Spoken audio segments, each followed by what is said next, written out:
What is up YouTube, this is AVAULT here, and welcome back to another new Yu-Gi-Oh! Speed Duel video. We just got something in the mail today, and I have a really good feeling what it might just be. Around over a month ago, I joined one of Tetra's spectacular Speed Duel online tournaments, and I played the Inner Conflict Dark Jinzo deck. So a huge shout out to Tetra as he hosts many amazing Speed Duel tournaments over on his Discord server, so be sure to join. There will be links in the description box down below. Now back to the tournament.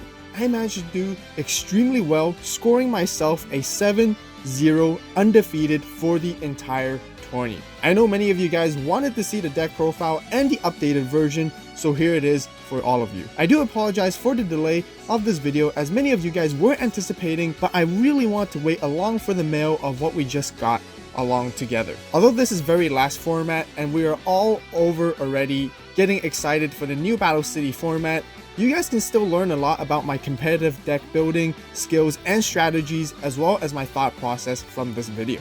I would also kind of like to ask all you guys to subscribe to the AVAULT channel for more Yu-Gi-Oh! Speed Duel content. If you guys want to see more content and videos like these, be sure to give the video a like and share it with your Yu-Gi-Oh! Friends. We definitely made a few minor adjustments from last time, and here is the old deck profile for reference. Although the changes were small, it made a huge difference in playstyle and aggressiveness to help us win those games. So let's quickly go through them. The first thing we did was move Gap the Divine Soldier from the main deck into the side deck. I realized this card became more situational as Jinzo was just far more powerful overall. Now here are the three cards we removed entirely from the deck. The first being Sphere Kuriboh, which is a really good defensive card, but as I mentioned before, I want to go for a more aggressive approach this time. I took out one Twister as well, which was mainly used to match against Moth decks, but then it seemed to have died down a little bit for this meta, so I felt like other cards would have been much more useful. I also took out one Allure of Darkness, which actually slows down the destructiveness of this deck. When I ran it at 3, it actually wasn't as helpful and as fast as I actually thought it would be. Last but not least, I took out two Eradicating Aerosols from the side deck, which was meant to combat against Moth decks, but again, I never really end up using it in any of my games. So these are the 5 main cards we took out entirely. Now moving on to the new updated deck profile, we're still running Inner Conflict as our main skill, where the idea is to take control one of our opponent's monster and tribute and bring it out for Jinzo. Also just a quick mention, we will be using the World Championship qualifier sleeves for this deck profile today. Guys, be sure to grab some of these very nice official Yu-Gi-Oh! Sleeves all the way from Japan right here by visiting the AVAULT eBay store. The links will be included in the description box down below. Now back to the deck profile. Of course, we are keeping 3 copies of our Jinzo no matter what, since it is our boss monster and our win condition. Keep in mind that these cards are not Speed Duel legal ones, as we have yet to get our hands on them. So we're just proxying with the regular Yu-Gi-Oh! Ones for now. Next, we have Gearfried the Iron Knight, which still is our main source of beater of the deck. This time, we're running 3 old Vindictive Magicians where we used to run 2 instead.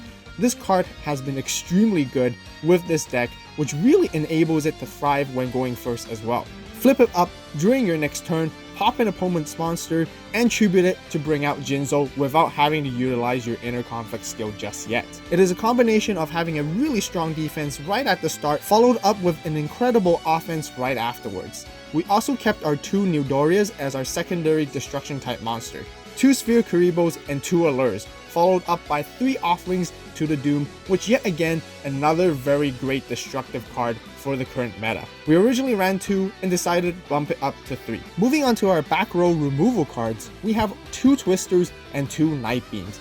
I want to heavily emphasize that the 2 Night Beams were insanely helpful in so many cases, and this card was newly added. Many people do not expect to see it coming, which gets rid of all the annoying traps and forces them to make an unfavorable decision at times, even if they were to use the chaining technique and try to play around it. And to finish off, we have our 2 Zomas, which is great for tributing to summon Jinzo, or a really good backup card to bring out during a grindy situation when we no longer have Jinzo on our side of the field. Here's also a quick look at the side deck, where we added 2 Warrior Eliminations that replaced the Eradicating Aerosols. This is because Inner Conflict Warrior was highly popular during this time, and I knew this card was a must-have.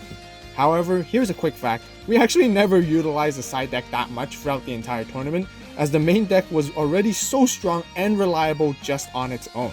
And of course, our usual random mixture of fusion monsters right here for our extra deck.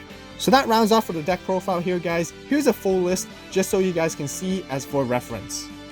However, we're not quite done yet, as I'm very sure many of you guys would like to see the actual matches of how we overcame our opponents and ended up with a massive win of undefeated 7-0 matches. So we will jump into them right now.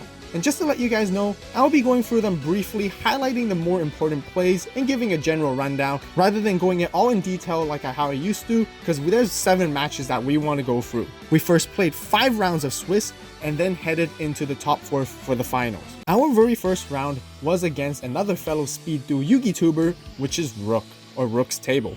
We encountered each other quite a few times through various different tournaments, and he is playing Dark Moth against us today. For our first game, there was a bit of back and forth. However, our goal was to be patient, to bait out the Moth, and then use Inner Conflict to tribute out and to summon our Jinzo. Once our Jinzo was out, all the back row cards that Rook set up becomes completely disabled, unless there's an Offerings to the Doomed among them. However, from there on, we were able to take game 1.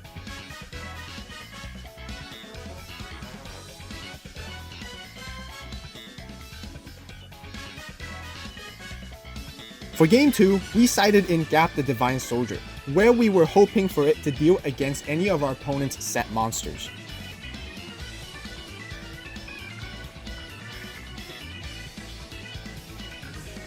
I decided to go for a huge aggressive play since we were leading.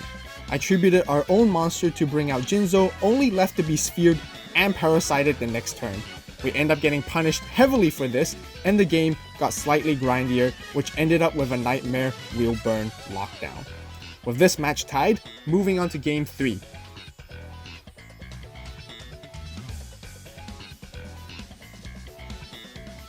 We managed to apply pressure early on with our Gear Freed, playing a similar game 1 approach and being patient so that we could tribute off their Moth with Inner Conflict for our Jinzo later on, which of course did end up happening. As a result, this scored us the game and the match, as Rook reviewed to us that he only had 3 allures on his hand, which gave him quite a brick. For the rest of the rounds, we mostly faced against the combinations of Inner Conflict Warrior or Twisted Burn Warrior decks. It is needlessly to say that we can all understand why this format was getting stale, and not as fun for sure. However, still a huge shout out to all my opponents as they played very well. With winning all 5 rounds, we managed to score ourselves top 4 within the tournament as we head on to the finals, facing against some of the same players that we played against during the Swiss rounds. For the semi-finals, we were once again facing a Twisted Warrior Burn deck. Things did not start off too well, but we did side in some of our warrior eliminations, which we did not even end up using. From there, we stuck with the same strategy of setting Old Vindictive Magician and tribute summoning it for Jinzo combo to take our leads, which then it gave us the winning games of 2 and 3, securing our spot for the final round. For our final round, we are once again facing another Inner Conflict Warrior deck, but not Twisted Burn this time. The opponent was able to bring out their powerful warrior monsters early on to start and beating us down, while we had 3 Jinzos on our hand.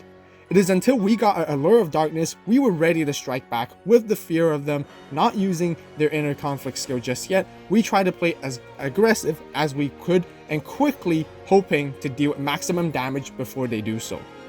Luckily, our opponent was not able to find the card that they were looking for to help them turn around, which allowed us to make a huge comeback in game 1. However, in game 2, we were not as fortunate, as our opponent was able to deplete our resources quickly and end the game before we had a chance to fight back. Once again, we are tied up for the final round as we move on to game 3. We decided to take advantage of the early game with our opponent not having any back row cards and swing in for some massive damage. The only reason I did this was knowing that I had a backup plan of 2 Offerings to the Doom if we needed to pop their monsters, as well as a Gear Free to follow up for next battle. As a result, we were able to remove the opponent's Jinzo and played Allure of Darkness to draw ourselves a Night Beam for the clutch final play. And here is how we went 7-0 undefeated for the entire tournament, coming in first place. Once again, a huge shout out to all our opponents as we faced. They played extremely well and I really had a great time. Now for the moment that we've all been waiting for, the grand prize for winning this tournament is one of the Speed Duel Trials of the Pharaoh kit, all the way from Italy. I wish that North America Konami would do something more like this for speed duels, but with that out of the way, I still want to give a huge thank you to Tetra for sending this over. So you guys enjoy the opening to find out what we got inside.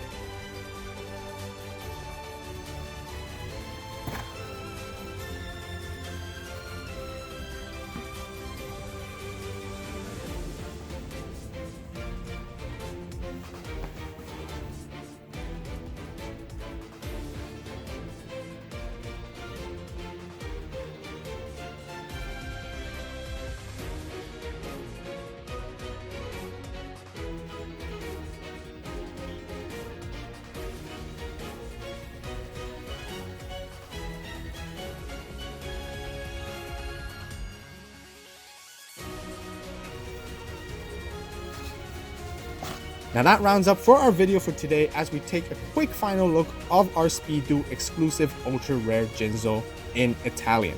If you guys enjoyed watching, be sure to like the video. If you guys already have, definitely subscribe and turn on that notification bell as it greatly supports the channel and myself in creating more content like this. As always, thank you guys so much for watching. You guys have a great day, great night, wherever you are. Stay tuned for more Yu-Gi-Oh! Speed Duel videos, and this is AVAULT signing out.